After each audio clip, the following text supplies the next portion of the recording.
This video will guide you through drawing two-point perspective. So we'll complete a beginner constructed form of two-point perspectives, and we'll also look at where it's been used within the design industry, that drawing method. So it's often used in environmental design as well as industrial design.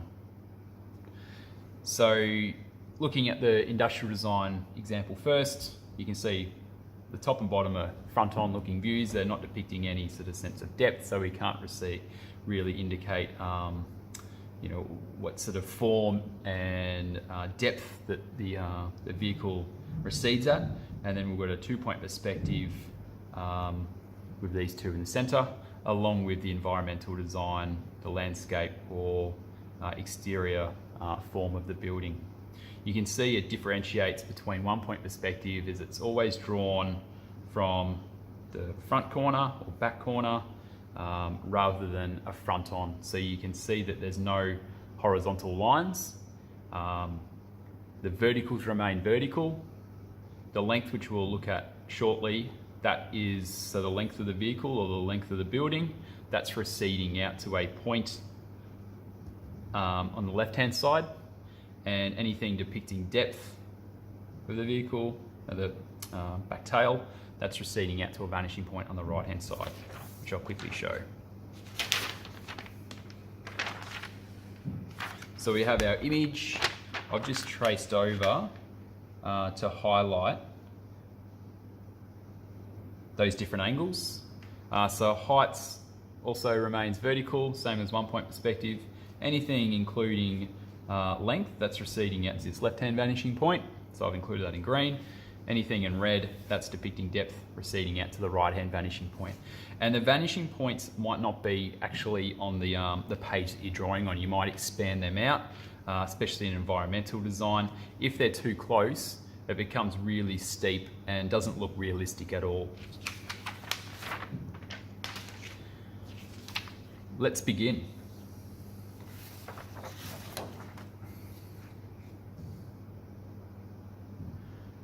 This is an A3 piece of paper. A4 is also going to work.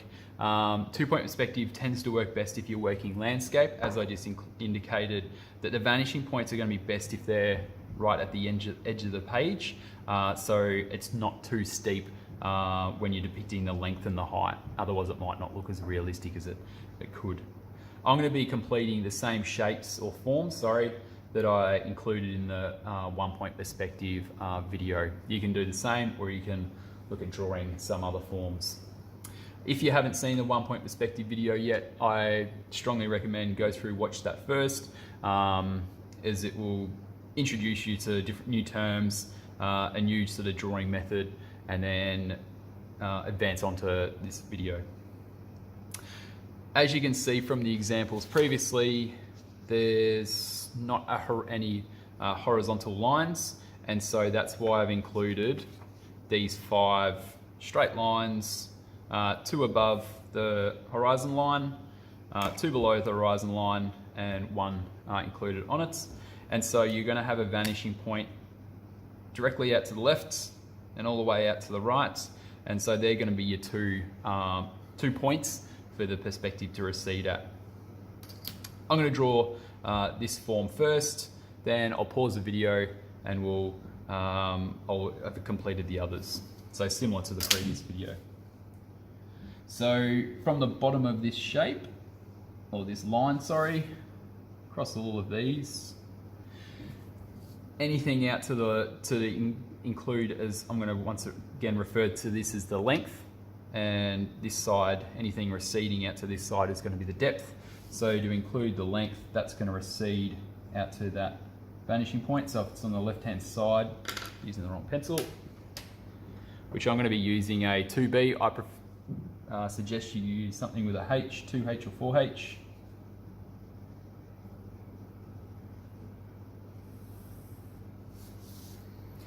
So if it's on the left-hand side, it's going to go out to the left-hand vanishing point.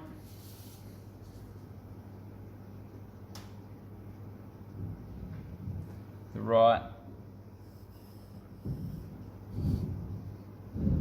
make sure I get a longer ruler to complete the video.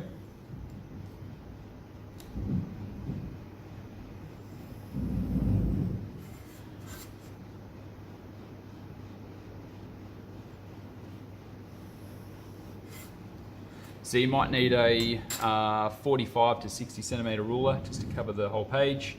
And so once again, anything receding out to the left, that's going to go to the left-hand vanishing point.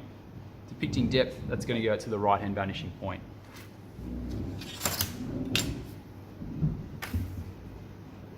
I want this to be 25 mil wide and 30. You can use a set square as well, just to make sure those lines remain vertical.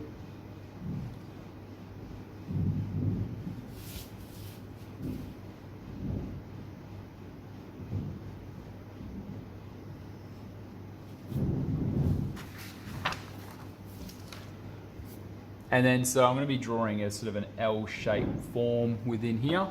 So I'm going to say, whatever the L is going to be about there, the top is going to be about there, and I'll cut that out. So using a ruler once again, this line is going to recede back to that left-hand vanishing point.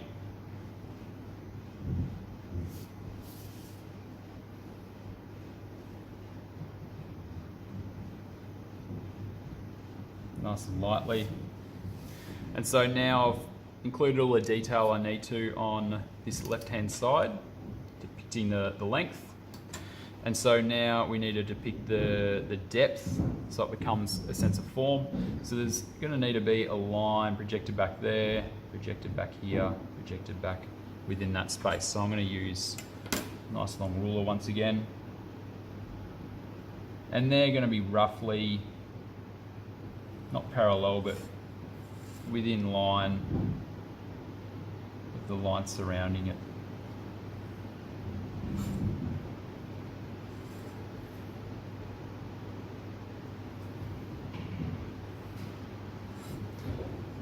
And I'm just going to project them there. In the first video, we projected them the whole way, just to make sure it's going back to that. But I think we've got an understanding of that now. So now there's two more lines I need to include.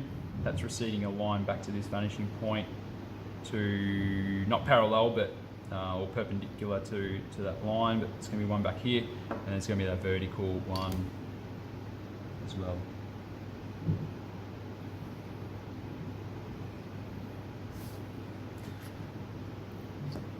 And so it's going to be at the base. You can work out that needs to finish there because that's the thickness of the form. And so I'll pause it here, complete the rest, and then we'll continue. So just to go over it once again, you're drawing the front corner first, and then you're essentially cutting away, using this as a crate, these construction lines, make them nice and light, cut out that L shape. Anything on the left hand side of the vertical line, that's initially going to go back to the left hand vanishing point, depicting depth, which are going to be all these lines. They're going to go back to the right hand vanishing point. So I've gone through and drawn the parameters and the key sort of features of each design. I just want to go back to the 1 point perspective. Effectively, I'm drawing these forms on a 2 point perspective. So it's eliminating that horizontal line and receding that depiction of length back to that vanishing point that I've included here. So we've got the L sort of shaped form. On the horizon line, there's a sort of an X-shaped form within here. So I've just used these as guidelines. I've divided it into the 9 little sort of areas. And now I can highlight, or make it a little bit darker. Whoops, I think I've extended one line too far.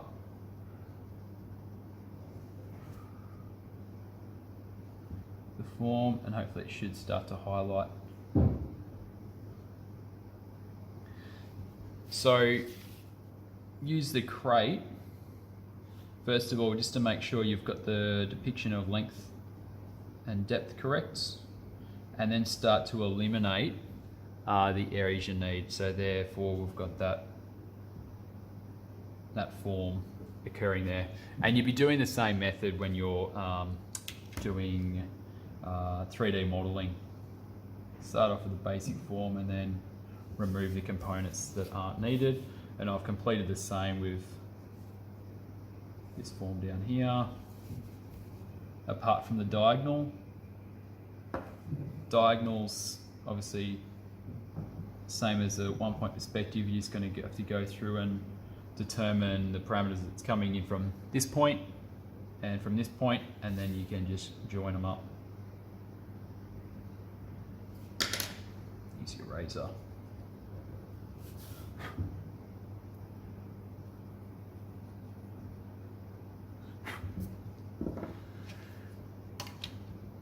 And I've already receded these back to the depth that I want to conclude them at.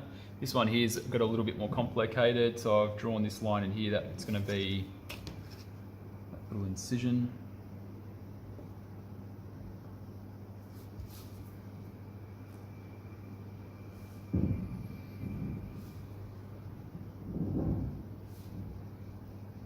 So have a look at your 1 point perspective drawing for these different points.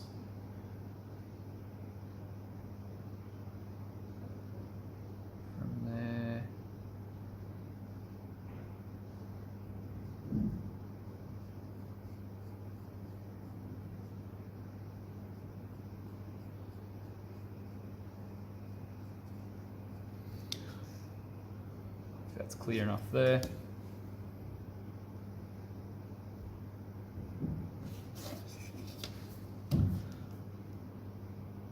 So complete the length face first, all the detail on that, and then move on to the face that depicts depth out to the right hand side. This top one is a stair sort of design. Sorry about my head interrupting the shot in the previous video or section of video.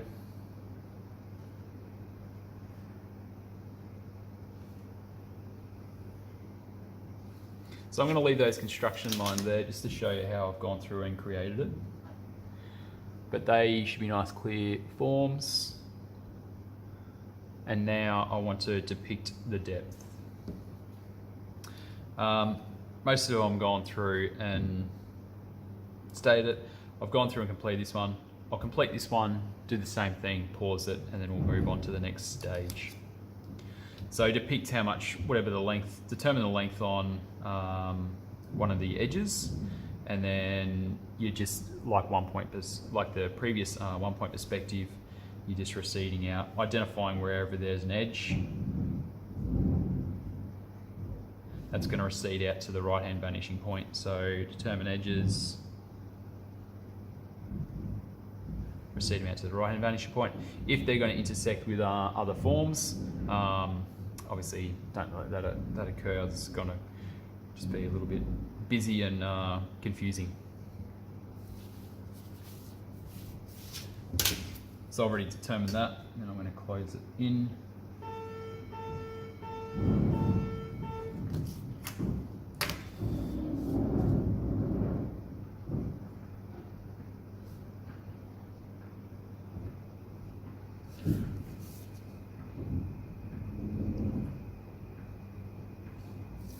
It's diagonal, which is going to remain diagonal. It doesn't go back to a vanishing point.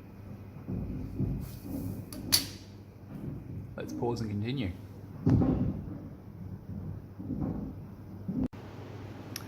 So I've gone through and depicted the depth that's receding out to the right-hand vanishing point, and most of the lines receding out, or edges receding out to that right-hand vanishing point, I've just included a little marker with 1.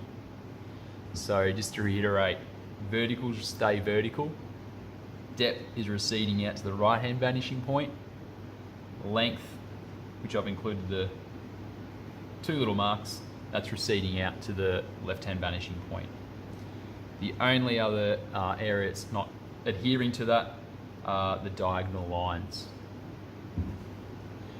So I've included the thickness and depth of each form, been included with all of them.